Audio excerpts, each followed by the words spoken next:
we know you have a lot of fans of your product.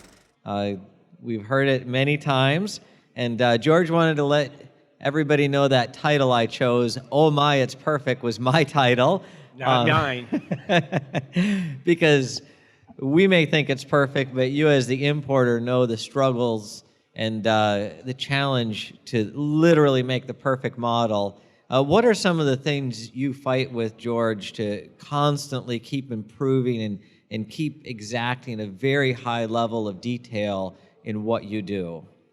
Well, the most important thing over the years, and it's approaching 30 years of effort at this point, the most important thing has been to try and develop a personal relationship with the people actually, not only the owners of the builder businesses, but the people actually doing the work. And establishing a rapport with those individuals, demonstrating that, yeah, I really do care about how things are done, and pretty much setting a standard for what I will accept and what I won't accept. Sure. So, like, you have to travel then to Korea if your project's being built in Korea, correct? As of this year, I'm just shy 2 million miles flying. Wow. Wow. That's So, pretty impressive. Yeah, it's varied from year to year, the number of trips, but yeah, it's about 2 million miles. Now, do you still enjoy those trips, or is it No. strictly business? No. The thing about travel is it seems romantic, but after a while it grows wearisome, does it not? All the adventure has gone out of it. I enjoy the time there. I enjoy the time with the people. I enjoy the food. But I absolutely hate the travel. Right. But that speaks to the passion you have for making a good product, because you wouldn't do it if you didn't feel it was necessary, correct? It would be absolutely impossible to try and accomplish what Jimmy Booth, Lee Marsh, any of us try to do without physically being there, and again, developing the rapport with the individuals doing the work. Right. It's one of the reasons of many why I felt I wouldn't want to be an importer. I love selling the trains. I love collecting them, but I have no desire to be an importer. So my hat's always been off to you guys. And part of what we want to do with these series of interviews is help our customers who appreciate they have a model. They appreciate the quality of it, but in most cases, we really don't appreciate how much goes into it, both from the importer, from the design standpoint, or the building process. And that's part of what this weekend is about, is helping share a little of that. And I think whether it's new products they'll purchase or products already on their shelf or still in boxes, they're going to appreciate what they have a little bit more. What else would you like to say about that? Well, my wife is sitting here, and she's still shaking her head after 30 years, wondering what I'm doing and why I'm doing it. But the bottom line is it's extremely interesting challenge. I mean, for a small business, it's a matter of developing international relationships, international business relationships, and all the problems associated with that. But even more so, trying to develop a product that you can generally be proud of, and not just something that is a cash commodity, so to speak.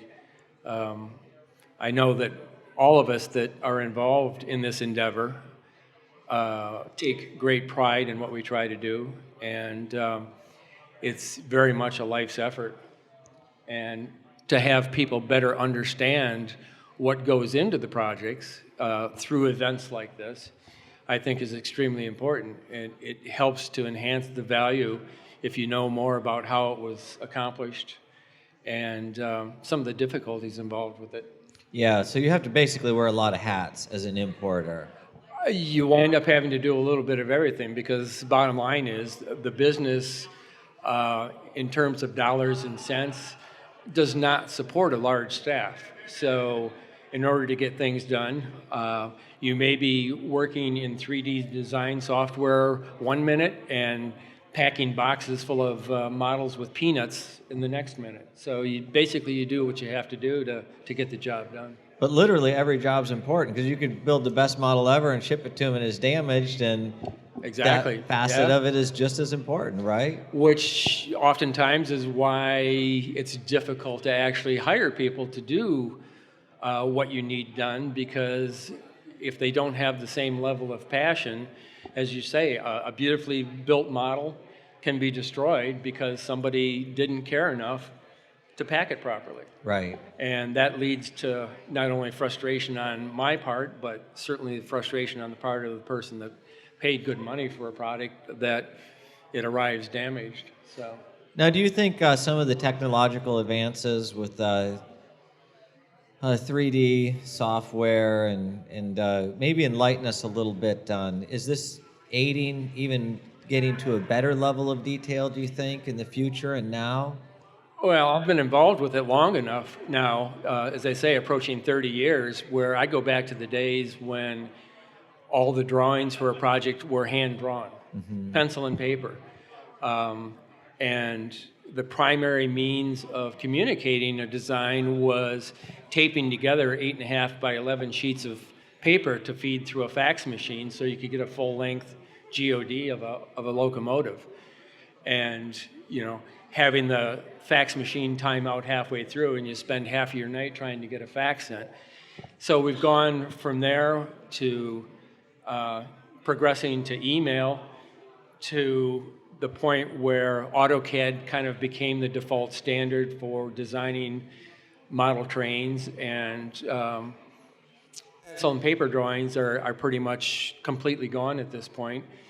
But now in the last 3 years roughly, we've transitioned into using 3D solid modeling, which is basically the same software the auto industry is using. And that has made an absolutely incredible difference in what we're doing with our models. After we finished our last locomotive project, it was, we've gone about as far as we thought we could go, and part of my effort has been, for every project I do, to try and make the next project even better, always trying to deliver more than has been promised. But after the last project, we may be at that point where it's going to be difficult to improve. But as we transitioned into using the 3D modeling for essentially developing what would have otherwise been a brass pilot model, we're completely doing that in software at this point. And what we're able to accomplish as a result of that is going to be substantial improvements in the models. So I'm expecting a quantum leap from our Challenger, which is our last model, to the big boy that we're now working on. And does it make it easier even to communicate like what you want to the builder when they have that? Yeah, most definitely. I mean, if people come by the booth, I've got printouts of what the 3D models look like, the solid modeling looks like, and you can literally explode those drawings, and you can send one part drawing and say, this part is wrong, this part the shape needs to be changed, the dimensions need to be changed, and then you can actually make those changes and plug it back into the model and see if it works, rather than making a metal part. It's all done in software. So the process is much quicker. It's far more precise. It's a cost-saving factor because you're not spending a lot of money making metal parts, which basically a good part of them are going to be scrapped because they weren't right in the first place. So our move to the 3D software has basically made it possible for my business to continue. Without it, I'm not sure that there would be a path forward to continue the level of work that we're trying to do without it. So, what are some of the biggest challenges you are facing now then? Well, the biggest challenge for our projects has always been the level of reference that's available. And oftentimes people will come up to me and say, well, why don't you do this particular prototype or that particular prototype? And many of them are very valid suggestions, but the bottom line is, if the reference material isn't available to support the design, then it's just not doable. For example, the big boy that we're working on, literally we have over 3,000 original drawings to work from. The fewest number of drawings I've ever worked from for a prototype for a locomotive was about 700. So the research is key to what we're doing, and without it, the work is just impossible.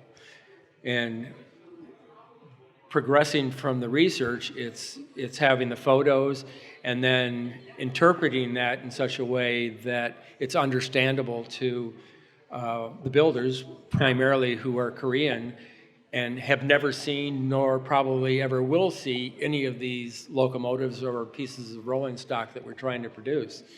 So their perception is totally based on what they see in the drawings and what we can communicate with how it should be translated into a smaller scale size. Sure. So now you've always produced in O scale, right? My start was originally with fine art models. Right. So going back to that. And that's where all of the learning process was developed in terms of establishing builders, literally from ground up, working through that process, and then ultimately leaving fine art models to start my own business because my brother had no interest in pursuing O scale at that point. So why did you choose O scale? Why was your passion kind of for that versus the gauge 1? The biggest complaint I heard about gauge 1 was the size. And having dealt with customers in gauge 1 for 10 or 12 years, and those individuals establishing fairly large collections, it was, I'm out of space. What do I do with the models? I don't have room anymore. So that's when I started to kind of coax my brother into doing more O scale. We had done a couple of special pieces for Lionel. Right. But he really didn't have any interest, and having worked with him for 23 years, it was time to do something different. And I chose O scale primarily because I felt I could take everything that we had done in gauge 1 and it would translate very well into O scale in a smaller size, and that the fidelity would not be lost on the smaller size. Oddly enough, I understand he's basically now retiring, and I had made a commitment that as long as he was involved in gauge 1, I wouldn't produce gauge 1. So now that he's out of it, very honestly, this is kind of a new announcement. That's something that we're actually looking at doing. Very, very limited, specialized gauge 1 pieces to try and reestablish that market in the U.S. Wonderful. Well, thanks for sharing that special announcement. Having seen many collections, what we've found is there's real advantages of HO scale or O scale or SN3, and guys kind of pick the passion. But I've seen a lot of collectors that like to have a few O scale and a few gauge 1 pieces in prominent places, maybe at their office or at their home. And so there is a market, even with collectors of whatever scale they do, for a really fine piece. Because we got to remember, when we're selling brass models, we're selling to somebody that appreciates the art, the craftsmanship, a super high quality model. I think that's one of the big misperceptions about brass models in general. It's not a hobby that is limited strictly to model railroaders. Right. The vast majority of my customers have never been to a model train show of any type, and I had encouraged them to make it out to this event because it's something unique, something different, something geared more to their taste than the typical pile-a-box model train show that we normally see in this country. And this is getting closer to the type of parlor events that you might see in Switzerland or some of the European countries. And from that standpoint, it's exciting, and hopefully it's going to grow from this year on and will continue. We certainly hope so, too.